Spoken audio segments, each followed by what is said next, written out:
Hey there, beautiful people. It's Dana bringing another daily dose. Last couple of days, we've been talking about how sometimes God will bring you back to the point of pain, back to a situation to remind you of a couple of things, to remind you of how far you've come, that you're not in that place anymore. And sometimes he brings you back to that place so that he can still work out something that you're dealing with. And a lot of times it could feel like a battle, a raging battle, and it could even feel like the enemy is the one that's attacking you. And a lot of times it's actually not the enemy. And I really had to learn that. I used to think that everything like that was from the enemy or myself. Like, I don't think I ever thought that it was God doing it. I always thought that it was either me, I was doing something wrong, I was the one that was in the fault there, or that it was the enemy that was just trying to destroy me. Okay. And I'm not saying I give the enemy all the power. I don't. I'm not one of those people like it's the enemy's fault under every rock. It's the enemy. We're going to stomp on him. It's not that. I understand and I believe who I am in my identity, and I know how to take my authority over the enemy. It took a long time for me to get to that point. What I'm saying is I do understand that we have authority over him, but I also understand that I have to be mindful of the fact that if I let my guard down, or that I don't understand his schemes or his tactics, then he can come in and he does have legal access and can, wreak havoc with my life again. And so a lot of times that's because of we're out of alignment with God. We're out of obedience with God. So when that happens, not only does that leave us vulnerable and open to attack from the enemy, but a lot of times God will use those seasons in our life where we are out of an alignment. So it's not necessarily just outward rebellion. But if God has asked you to stop doing something or to do something, he's giving you an understanding of what to do and you are refusing to do it, or he's told you enough, that's enough, I want you to stop doing that, and you keep going back to it, then that is sin. Especially if you've been convicted and it's time to stop doing that, then it is sin. Then you are in outward rebellion. And so then when you're in outward rebellion, you have partnered with the enemy, whether you consciously know that you did or not. You have literally given him legal right to come in and do what he wants to do. And there's so many Christians that don't understand this. I'm just here to bring biblical truths to you on this. So when we are in rebellion, God will do whatever it takes to bring us back. So think of like a parent, and we just use this example. If our child is going off and doing something that we know is going to hurt them, well, then we have boundaries for them. We have consequences for them. Now, it's a little bit harder when they're an adult child because there's not a lot you can do when they're an adult child. You can pray for them. You can speak wisdom into their life, but you can't just give them unsolicited advice. A lot of times that shuts the relationship down. Sometimes they don't want to hear your advice. They don't want to hear a sermon. They don't want to hear that they're doing something wrong. You just got to surrender them into the hands of Jesus and let Jesus do that. A lot of times they'll say that's a job for Jesus and not for Dana. But that doesn't mean that we can't speak into their lives. Usually you need to ask permission for. But anyway, that's a different conversation with the adult children. But let's say you have a child that's within your care. You're going to set up boundaries for them. And if they go outside of those boundaries, there may be consequences for that. Now, there's no shame and condemnation there. We're not shaming our children or guilting them. If you're operating in the right spirit as far as parenting your child, you're not abusing your authority or mishandling them. I'm saying when you're trying to do the best thing by raising up your child in the ways of the Lord, all that, then you set boundaries. Sometimes there's consequences, but the consequences usually are more natural consequences. If they do something and they have to clean that up, they have to do that, they have to make it right. It's really not about punishment. Punishment really never works. It never worked for me. I feel like I was grounded most of my teenage years, and it really didn't work. And there's a lot of times that we would ground our kids or punish them. Actually, we've never really been big on grounding. A lot of times we would make them do extra chores or whatever. Sometimes my husband would put my kids in front-leaning rest, like a military position, or they had to do push-ups or whatever. Most of that was just to kind of calm them down a little bit if they were being aggressive as boys, or maybe they were just disobedient with their homework or whatever. We homeschool our kids. So a lot of times it was like, okay, you want to play on the computer all day and not do your work? All right, give me some push-ups. I don't know if that was right either. I'm just saying that we weren't big punishers because I just know that doesn't work. And God is not a punisher either. God will use correction and he will use conviction. He never uses condemnation or shame, but there will be a time where he will say, okay, we're going to deal with this issue. All right. And yesterday I gave you the example of the woman that was caught in the act of adultery. And you can go back and watch yesterday's video about that. Actually, I think that was 2 days ago. Really what I wanted to say was that he says to her, anybody here to condemn you? And she says, no, Lord, no one. And he says, okay, then I don't condemn you. But he gives it a condition. And I'm actually going to be doing a series on this. I'm going to be doing a series on God's unconditional and conditional promises. But this one was a conditional promise. I don't condemn you. Now go and sin no more. So he basically said, I don't hold anything against you. You're free. There's no consequences to your sin, but now stop doing it. Don't do it anymore. Okay? So God will bring something up that you keep it being in rebellion to, and then he said, okay, enough's enough.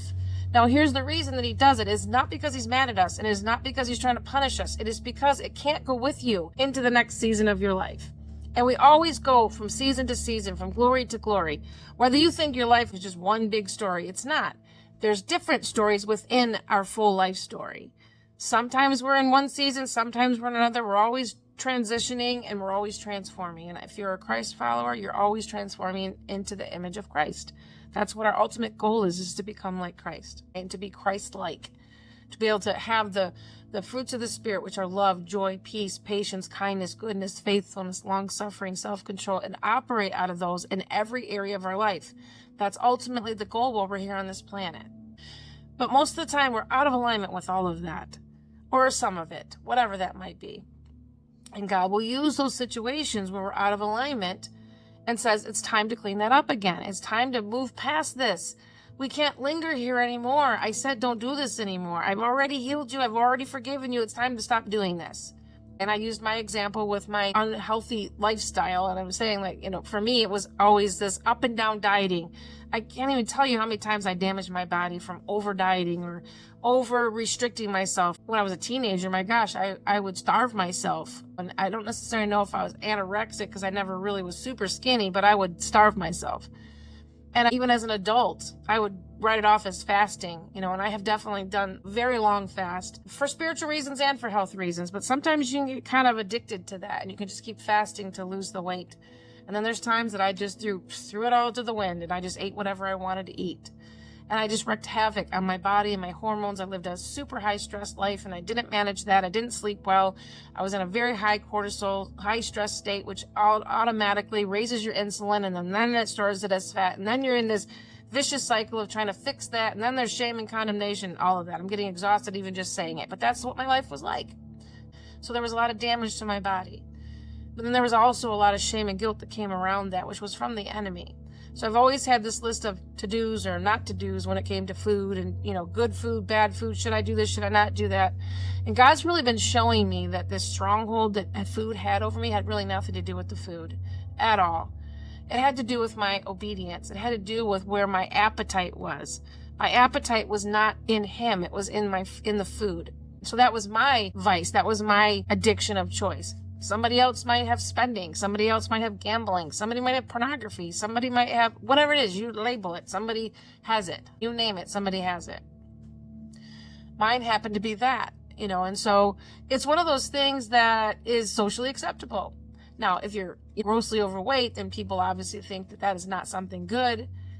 But I'm saying that it's most of the time people aren't condemning you for that. But the problem is it's not healthy, especially if God told you it's not healthy. I need you to be strong. So if God is calling you into a season where you're going to need endurance, where you're going to need to be strong, not only in our faith, but in our body. Maybe he's calling you to be an entrepreneur and you're going to be traveling.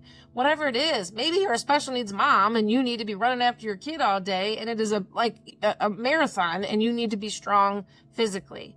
And he's saying you can't just go on no sleep and you can't just be living off coffee and donuts. You have to eat healthy. You have to do the things that are going to heal your body. I just did not take it serious enough, or I was over obsessed about it. So I was one or the other. I just didn't care. I was so sick of it. I was done with it. And the problem is when you're in rebellion like that, it starts to turn into shame and guilt. And we don't want to be feeling shameful or guilty. So then what happens is we turn it around and then we start saying, well, this isn't fair. And then pride sets in. And then now you're mad that you even have to do that in the first place. And then you're looking at everybody that's skinny and you're like, well, that's not fair. They don't have to do that. Why do I have to do this? Why do I just look at a cookie and I gain 10 pounds? And then it starts to be this internal conversation. And that's where the enemy comes in. I don't know what that skinny person deals with. Maybe they're dealing with something that I don't deal with. I don't know what it is. It's none of my business. But I'm saying that's how that works, that conversation in your head when you're in rebellion. God said something because he doesn't want you to be in pain anymore. He's the parent that says, this isn't good for you. I need to set up boundaries. You can't do this because it's going to kill you. Sometimes it kills you spiritually. Sometimes it literally kills you physically. Maybe it kills you mentally. Whatever it is, he's saying, I need you to work on this.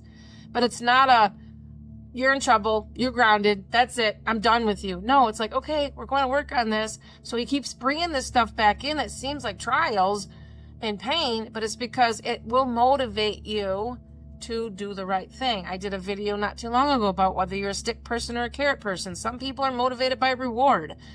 That's the carrot. You're running after that carrot. If you do this thing, you're going to get this reward. Other people are motivated by a stick, meaning they need pain in order to move them.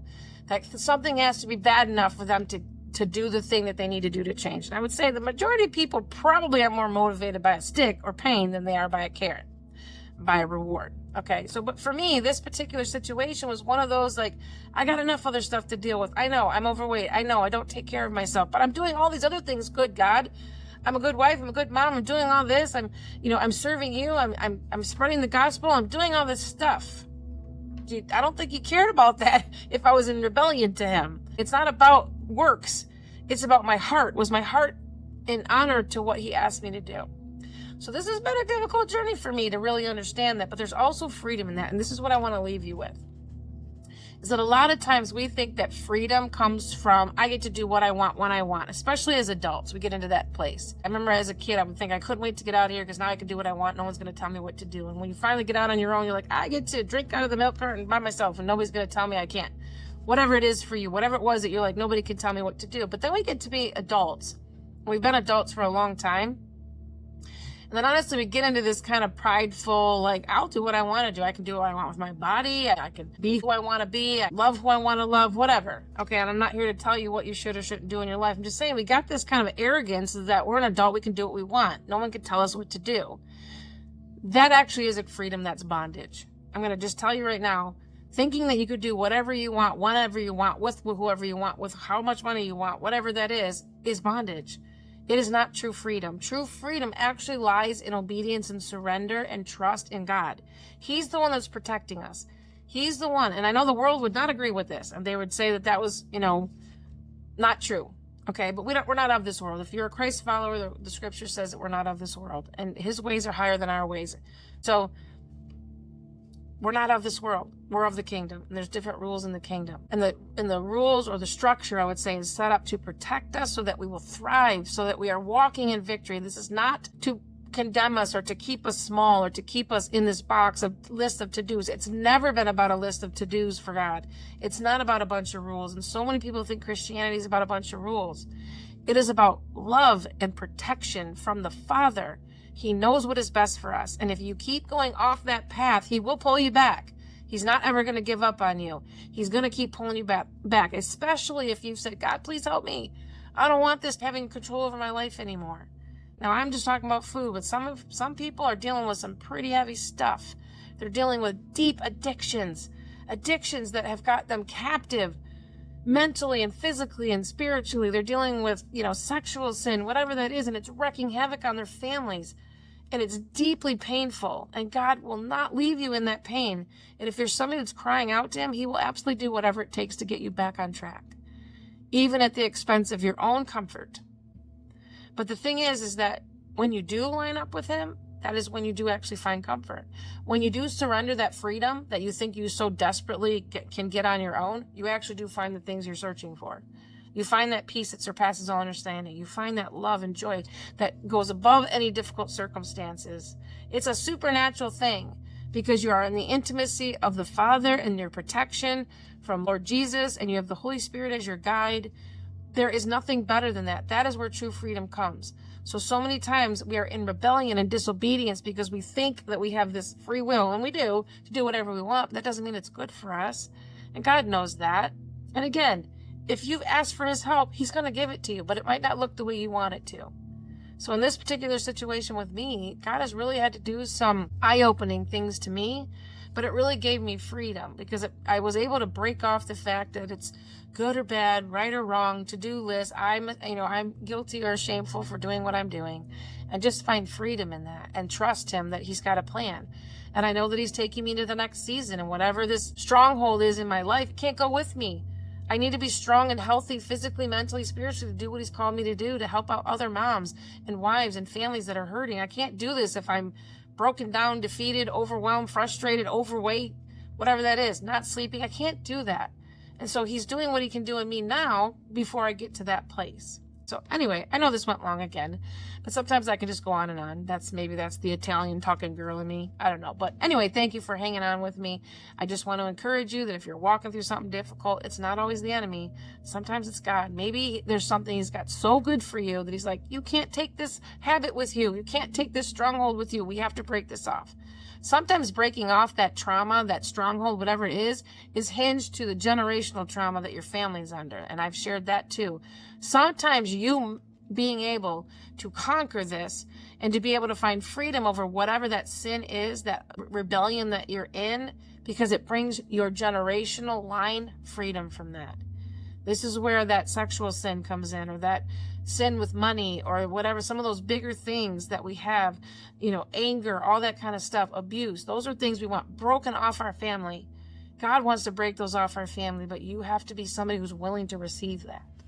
He's never going to force us, but he will never stop pursuing us. So anyway, remember, he loves you. He has a plan for you. It is good. Thank you for letting me go on and on and on about my stuff. And I love you, and I can't wait for us to be back together again. So have an awesome day. Bye.